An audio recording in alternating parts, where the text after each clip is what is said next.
उपस्थित सज्जनों, माताओं और बहनों,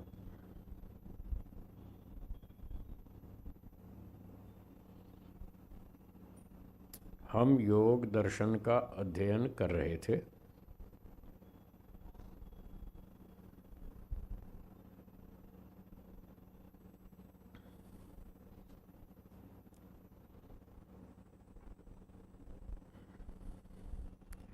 महर्षि पतंजलि जी ने वेदों के आधार पर एक ऐसी विद्या प्रस्तुत की जिसकी सहायता से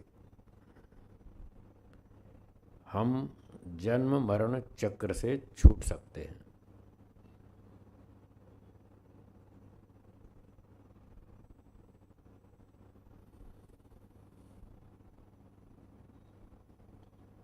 इस चक्र से छूटना क्यों आवश्यक है? इसलिए आवश्यक है कि जब तक जन्म लेते रहेंगे तब तक दुख हमारा पीछा नहीं छोड़ेगा।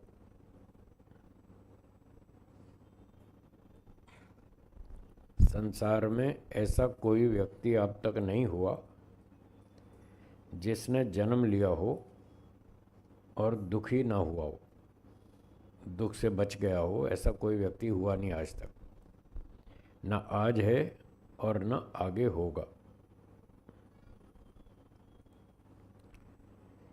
इसलिए महर्षि पतंजलि जी ने भी और बहुत से अन्य ऋषियों ने भी यह बात बताई कि जो हमारे जीवन में अनेक प्रकार के दुख आते हैं,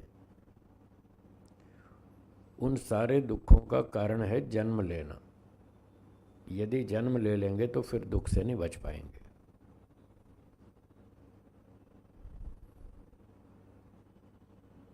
तो इसलिए जन्म मरण चक्र से छूटना आवश्यक है, तभी दुख से छूट पाएंगे। दुख से सभी छूटना चाहते हैं, हाँ या ना? हाँ, सभी चाहते हैं। दुख भोगना कोई भी नहीं चाहता,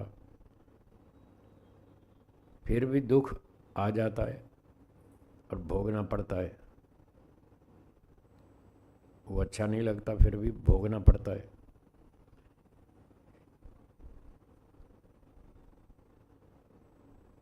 दुख नहीं चाहते फिर भी आ जाता है, सुख चाहते हैं फिर भी नहीं मिलता है, जितना चाहते हैं उतना नहीं मिलता है, जैसा चाहते हैं वैसा नहीं मिलता है।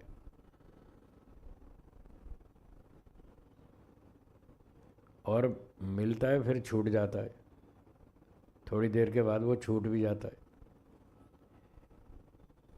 कभी कभी कोई सुख को छीन भी ले जाता है। जो संसार में सुख मिलते हैं, उन सुखों को कोई दूसरे लोग छीन भी लेते हैं। तो बहुत सारी समस्याएं यहाँ रहती हैं संसार में। इन सब से छूटने के लिए ऋषियों ने बताया कि एक ही उपाय है कि ये जन्म लेना ही बंद करो। जन्म लेना बंद करो तो फिर आप आगे भविष्य में दुख से बच पाएंगे, नहीं तो बचना मुश्किल है। तो कैसे बचें? जन्म लेने से कैसे बचें? कैसे इस चक्र से छूटें? ये विद्या है योग विद्या, जो इस विषय को बताती समझाती है। ऐसी विद्या महर्षि पतंजलि जी ने एक पुस्तक में प्रस्तुत की जिसका नाम है योग दर्शनम। क्या नाम है? योग दर्शनम। तो इसी पुस्तक का हम अध्ययन कर रहे थे। इस पुस्तक में 4 पाद हैं। कितने हैं? 4 पाद, मतलब भाग। जैसे अध्याय तो आप जानते ही, एक पुस्तक में 6 अध्याय, किसी में 5, किसी में 8, किसी में 10। तो जो अध्याय है, ये अध्याय का भी पाद का सीधा सीधा शाब्दिक अर्थ है चौथाई। क्या अर्थ है? पहले चवन्नी अठन्नी चलती थी, याद है? आपने तो देखी। तो वो जो चवन्नी है वो 1 रुपए का चौथा हिस्सा है, 4। तो ये एक अध्याय का चौथा भाग है, उसको पाद कहते हैं, चवन्नी की तरह। तो 4 पाद मिलाकर एक अध्याय बनता है, जैसे 4 चवन्नी मिला के 1 रुपया बनता है। अब इस पुस्तक में एक ही अध्याय है, दूसरा है ही नहीं, इसलिए अध्याय तो लिखा ही नहीं ऊपर, सिर्फ पाद ही लिख दिया, पहला दूसरा तीसरा चौथा, 4 पाद हैं। तो हम शुरू से पढ़ रहे थे सूत्रों को, 3 पाद पूरे हो चुके हैं, अब चौथा पाद चल रहा था। उसमें भी हमने 11 सूत्र तक पाठ कर लिया चौथे पाद में। चौथे पाद का नाम है कैवल्य पाद। क्या नाम है? कैवल्य पाद। इसमें कैवल्य का वर्णन है। कैवल्य का अर्थ है मोक्ष। संस्कृत भाषा के अनुसार देखें तो केवलस्य भावः कैवल्यम, केवल का भाव उसको कैवल्य कहते हैं। केवल का मतलब अकेला हो जाना, सब चीज़ों से छूट जाना, अलग हो जाना, इसको केवल केवल कहना, इसको कहते हैं केवल। तो आत्मा 3 शरीरों से जुड़ा हुआ है अभी, इस समय आत्मा 3 शरीरों के साथ जुड़ा हुआ है। जब तीनों से अलग हो जाएगा उसका नाम है कैवल्य। तो 3 शरीरों से छूट गया, जन्म से छूट गया, बस इसी को कैवल्य कहते हैं। इसी का नाम मोक्ष है। मोक्ष का अर्थ भी छूटना, सब दुखों से छूटना, जन्म मरण चक्र से छूटना, इसको मोक्ष कहते हैं। तो ये चौथा पाद जो हम पढ़ रहे थे उसमें कैवल्य का वर्णन है कि कैवल्य यानी मोक्ष कैसे होता है, क्या होता है, कैसे होता है, उसमें क्या प्रक्रिया रहती है, कैसे व्यक्ति आगे बढ़ता है मोक्ष की तरफ। तो पिछले पादों में हम पढ़ते रहे इस योग दर्शन में कि जब तक अविद्या रहेगी, 5 क्लेश बने रहेंगे, तब तक अगला जन्म होता रहेगा, पहले हम पढ़ चुके हैं। और जब ये 5 क्लेश समाप्त हो जाएंगे तब अगला जन्म नहीं होगा, फिर जन्म मरण चक्र से आत्मा छूट जाएगा। तो अविद्या, फिर उसके साथ उसके संस्कार हैं और बहुत सारे क्लेश हैं, राग है, द्वेष है, काम क्रोध लोभ ईर्ष्या अभिमान, ऐसे बहुत सारे दोष हैं। तो ये सारे दोष जब तक रहेंगे, व्यक्ति इन दोषों से प्रेरित होकर कार्य करता रहेगा, अच्छे बुरे सकाम कर्म करता रहेगा, और कर्म करता रहेगा, फिर उसके संस्कार बनेंगे, उन कर्मों से फिर फल भी मिलेगा, जाति आयु भोग, जो हम पढ़ चुके हैं। फिर जाति आयु भोग, ये 3 जो फल मिलेंगे, इन तीनों से फिर अंतिम फल सुख और दुख मिलेगा। जब सुख दुख भोगेगा आत्मा तो उसके संस्कार बनेंगे, सुख भोगेगा तो सुख के संस्कार, दुख भोगेगा तो दुख के संस्कार, ये संस्कार बनते जाएंगे। ये फिर क्लेशों को उत्पन्न करेंगे, वो क्लेश फिर संस्कारों को उत्पन्न करेंगे, ये चक्र चलता रहेगा। तो इस चक्र को काटने के लिए, इस चक्र को समाप्त करने के लिए 11वें सूत्र में बताया था, योग दर्शन चौथा पाद 11वां सूत्र, उसमें बताया था 4 कारण हैं। इन 4 कारणों से ये संस्कार बनते रहते हैं। जिनके पास पुस्तक है वो खोल लीजिए, चौथा पाद 11वां सूत्र जो हमने पिछली बार पढ़ा था। हेतु बोलिए, हेतु फल आश्रय आलंबनैः संगृहीतत्वात् येषाम् अभावे तद अभावः। तो ये जो संस्कार हैं ये चार चीजों से बनते। एक हेतु, दूसरा फल, तीसरा आश्रय और चौथा आलंबन।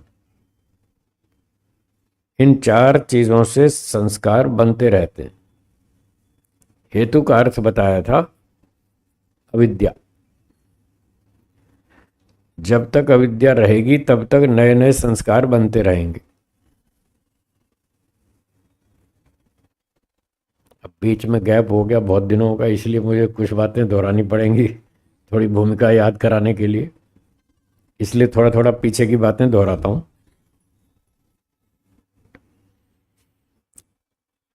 अविद्या, अविद्या क्या है? जो वस्तु जैसी हो उसको वैसा नहीं समझना, गलत ही समझना, इसका नाम अविद्या है।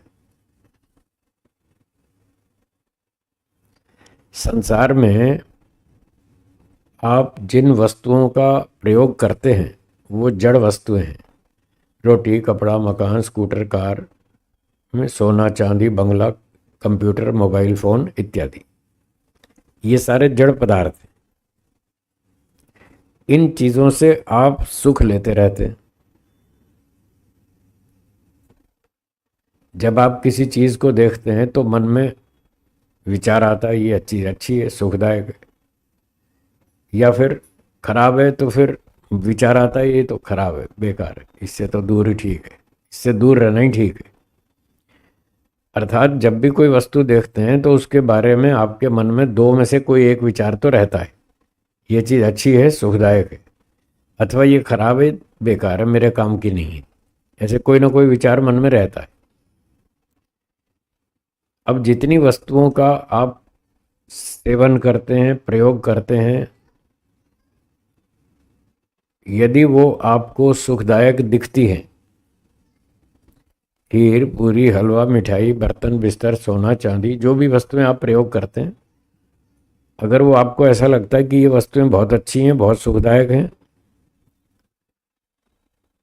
तो ये अविद्या है।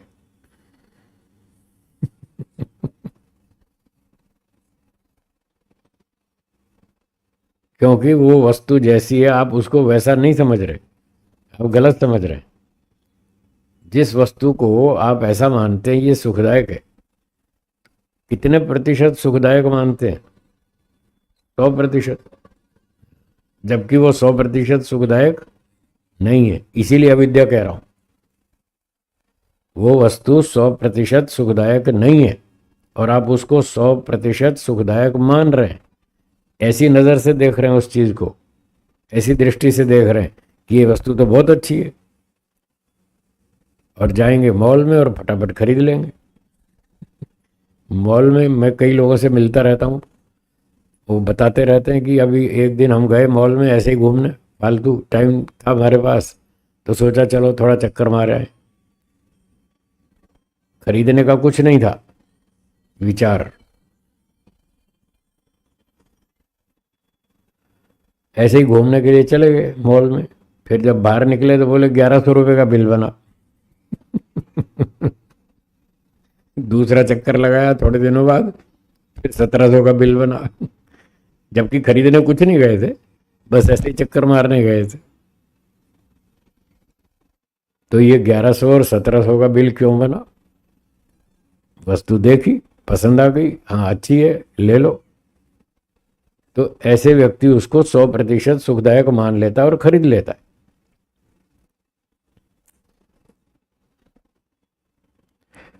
कभी कभी मैं भी जाता हूँ मॉल में और ऐसे ही जाता हूँ खाली चक्कर मारने और 10 पैसे का सामान नहीं खरीदता, बस चक्कर मार के आ जाता हूँ, खरीदता कुछ नहीं।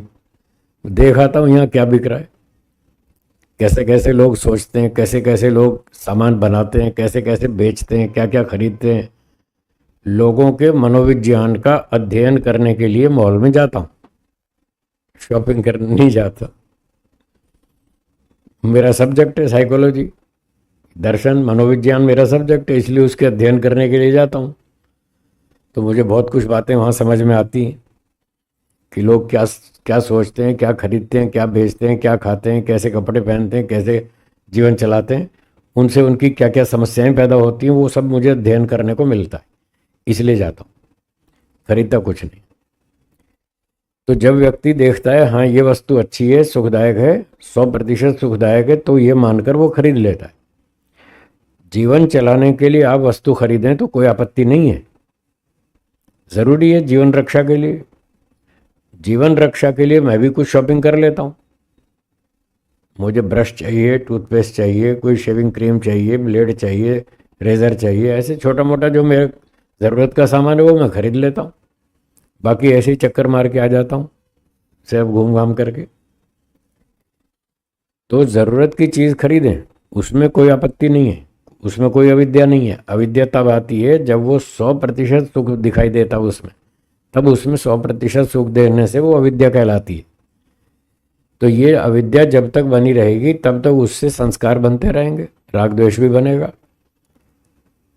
फिर राग होगा, फिर चीज़ खरीदेंगे, फिर उसका सेवन करेंगे, फिर सुख मिलेगा, सुख के फिर संस्कार बनेंगे, फिर उससे अविद्या और बढ़ेगी, बस ये चक्कर चलता रहेगा। तो हमें इस अविद्या को समझना होगा। जो वस्तु जैसी है उसको ठीक ठीक वैसा समझें तो है विद्या। और वस्तु कुछ और है और समझ रहे हैं कुछ और, उसका नाम है अविद्या। जैसे जड़ वस्तुओं की स्थिति है ऐसे ही चेतनों की भी है।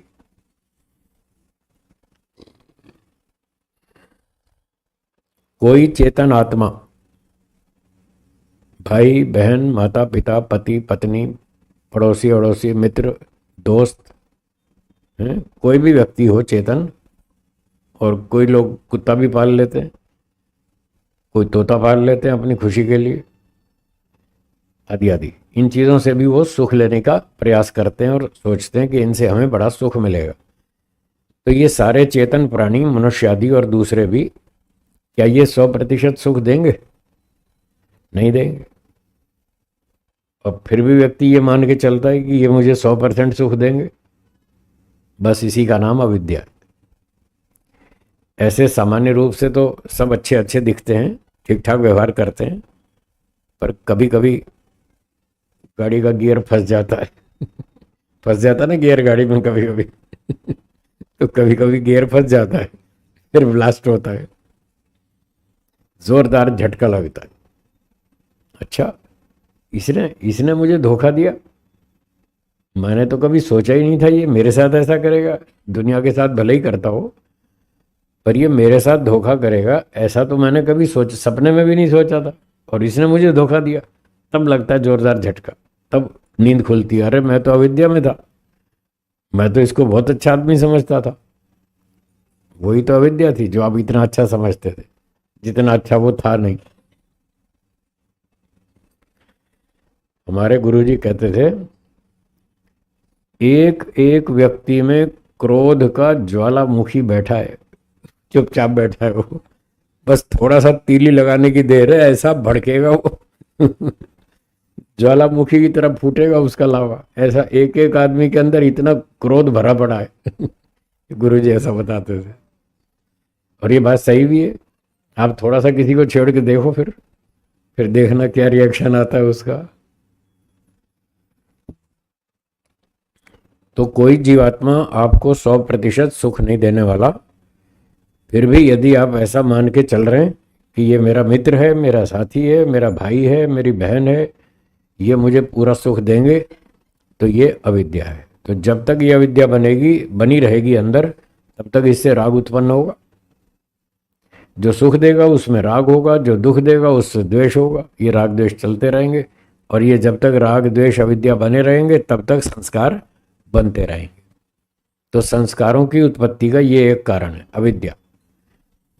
महर्षि दयानंद जी ने कहा, अविद्या का नाश और विद्या की वृद्धि करनी चाहिए, इसलिए इस अविद्या का नाश करें।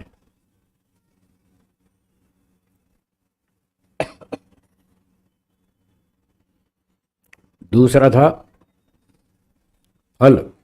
सूत्र में 11वें सूत्र में दूसरा कारण था संस्कारोत्पत्ति का फल। जब व्यक्ति फल को सामने रखता है कि मैं ऐसा काम करूंगा तो मुझे इतने पैसे मिलेंगे, इतना धन मिलेगा, इतना सम्मान मिलेगा, इतनी सुविधा मिलेगी, इतना ऊंचा पद मिलेगा, ये फैसिलिटीज मिलेंगी, तो वो उसके कर्म के फल को देखता है सामने। जब फल को सामने रखता है तो उससे संस्कार बनते हैं, क्योंकि फल में भी उसको सुख दिखता है कि हाँ यदि ये फल मिलेगा तो मजा आएगा, सम्मान मिलेगा, सुख मिलेगा। उस फल के कारण भी संस्कार बनते हैं। तीसरा है आश्रय। आश्रय मतलब ठिकाना। जैसे आपका घर, आप अपने घर में रहते हैं, वो घर आपका आश्रय है, आपका ठिकाना है। तो संस्कारों का जो ठिकाना है वो है मन, चित्त। मन में, चित्त में ये सारे संस्कार जमा होते हैं और ये नए नए संस्कार बनते रहते हैं। कब तक बनेंगे? जब तक चित्त में भोगों को भोगने की प्रवृत्ति बनी रहेगी, संसार का सुख भोगने की प्रवृत्ति बनी रहेगी, तब तक वो, इसको शास्त्र की भाषा में बोलते हैं साधिकार चित्त। क्या बोलेंगे? साधिकार, अधिकार सहित। अधिकार का मतलब दबाव, प्रेशर। किसका प्रेशर? सत्वरजतम का। जब तक चित्त पर सत्वरजतम का प्रेशर है, दबाव है, तब तक उसमें नए नए संस्कार बनते रहेंगे। वो क्या है प्रेशर?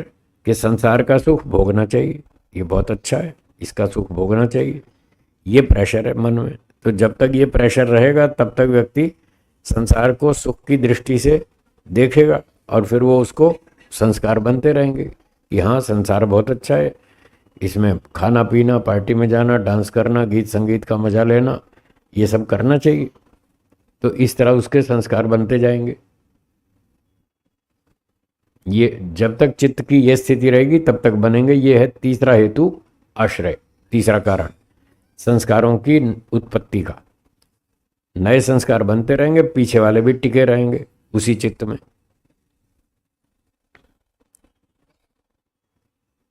और चौथी बात क्या बताई थी? आलंबन। आलंबन वो वस्तु है जो हमारे सामने आती है और हमारे अंदर संस्कारों को जगाती है।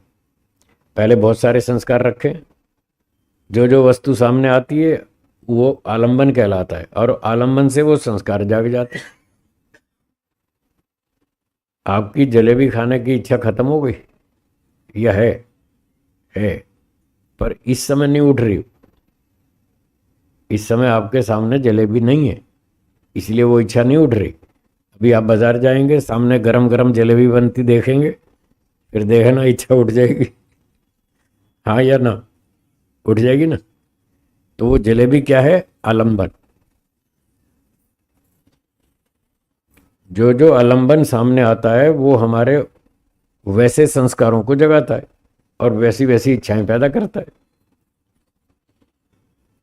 तो जब आप मॉल में जाते हैं वहाँ बहुत सारे आलंबन होते हैं, वो आलंबन सामने आता है और इच्छा हो जाती है और आप फिर 1100 का 1700 का बिल बना के आते हैं।